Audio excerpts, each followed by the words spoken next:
Assalamualaikum warahmatullahi wabarakatuh. Halo semuanya, saya Ahmad Syarif Hidayatullah dari kelas D2 PJJ EPAI UIN SSC Cirebon.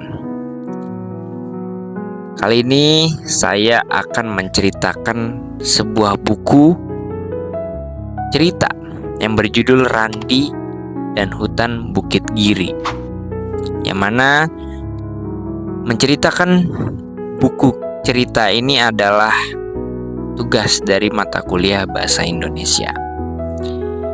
Buku ini bercerita tentang bagaimana hutan itu memiliki fungsi yang sangat banyak bagi kehidupan manusia dan bagi kehidupan di lingkungan sekitar. Lalu kemudian ada penebangan-penebangan ilegal yang merusak lingkungan kita, sehingga membuat kepunahan dari flora dan fauna yang ada di lingkungan tersebut, dan membuat kerusakan lingkungan yang sangat parah dari pemotongan hutan. Ingin tahu ceritanya tentang Randi dan Hutan Bukit Giri? Mari simak cerita ini. Namaku adalah Randi. Ini keluargaku. Kami tinggal di Desa Galuh. Desa Galuh terletak di kaki Bukit Giri. Sejak dahulu, Bukit Giri ditumbuhi hutan yang sangat lebat, sangat asri, dan sangat indah. Setiap pagi, burung-burung berkicau sana-sini. Hingga suatu hari, suatu ketika, aku dan penduduk desa mendengar suara berisik dari arah bukit. Aku, ayah, dan para tetanggaku segera mencari tahu apa yang sebenarnya terjadi dari suara berisik di arah bukit. Setelah kami sampai di bukit, di tempat hutan di mana tempat hewan-hewan itu hidup, di tempat di mana tempat yang paling asri di desa kami melihat orang-orang tak dikenal sedang menebangi pohon. Orang-orang itu menebangi pohon dengan tak berdosanya. Raungan mesin terdengar setiap hari. Pohon di hutan Bukit Giri terus berkurang. Hutan yang tadinya asri kini mulai tandus karena pohon sudah ditebangi. Bukit Giri yang dahulunya hijau kini berubah menjadi gersang.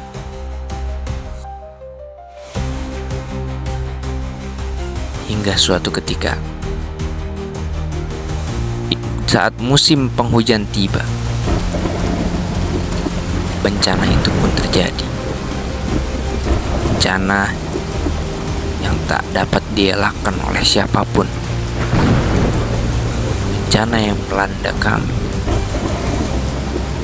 Bencana banjir dan tanah longsor yang melanda desaku. Bukan salah kami bisa terjadi bencana ini. Kami tak tahu harus menyalahkan siapa.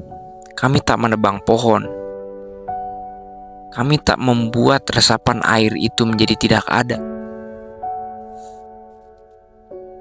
Aku dan seluruh penduduk desa sangat ketakutan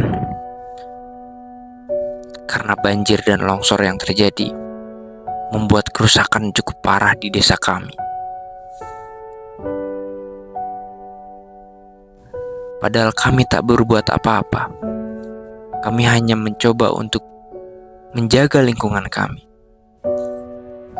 Sedangkan orang-orang asing yang tak pernah kami kenal wajahnya membabat seluruh hutan, seluruh pepohonan di desa kami, di Bukit Giri. Aku mencari cara untuk menyelamatkan desaku. Akhirnya aku putuskan untuk menggunakan uang tabunganku sendiri.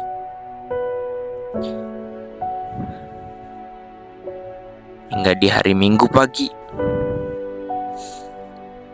aku mengajak ayahku untuk membeli bibit pohon dari uang tabunganku sendiri.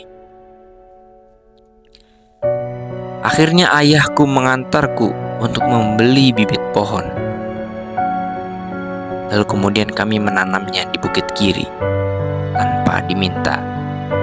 Para tetangga ikut serta menanam pohon, menghijaukan kembali hutan kami di Bukit Kiri yang sudah ditebangi oleh orang-orang asing. Kami menanam banyak bibit pohon. Kami ingin hutan Bukit Kiri lebat kembali.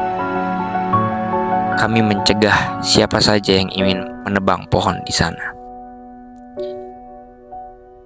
dengan menancapkan sebuah tanda dilarang menebang pohon di hutan ini. Waktu berlalu, hutan Bukit Kiri lebat kembali, dan bencana tidak pernah datang lagi. Seluruh penduduk desaku pun hidup tenang dan damai. Tamat. Cerita yang singkat tapi memiliki makna yang luar biasa. Sebagaimana yang kita tahu bahwa hutan adalah tempat jantung dari dunia, tempat di mana flora dan fauna hidup, tempat resapan air terbesar. Kita sudah belajar dari kejadian belakangan ini. 3 provinsi di Indonesia dilanda bencana banjir longsor yang tak dapat dielakkan, seperti kisah di Bukit Kiri.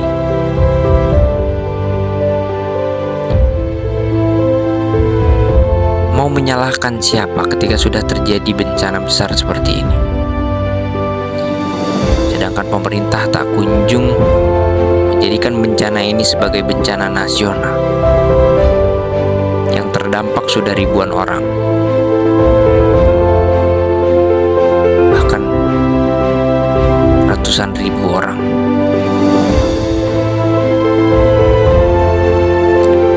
Orang yang meninggal sudah ribuan, orang yang terluka ratusan, dan yang menghilang pun masih banyak. Bagaimana nasib mereka sekarang ketika semuanya sudah tiada, padahal mereka tak melakukan apa-apa? Sedangkan yang melakukan adalah orang-orang yang mempunyai kekuasaan untuk mendeforestasikan seluruh hutan di 3 provinsi tersebut. Dan jika disetarakan lahan sawit mereka, jika disatukan, bisa mencapai 22 kali kota Jakarta.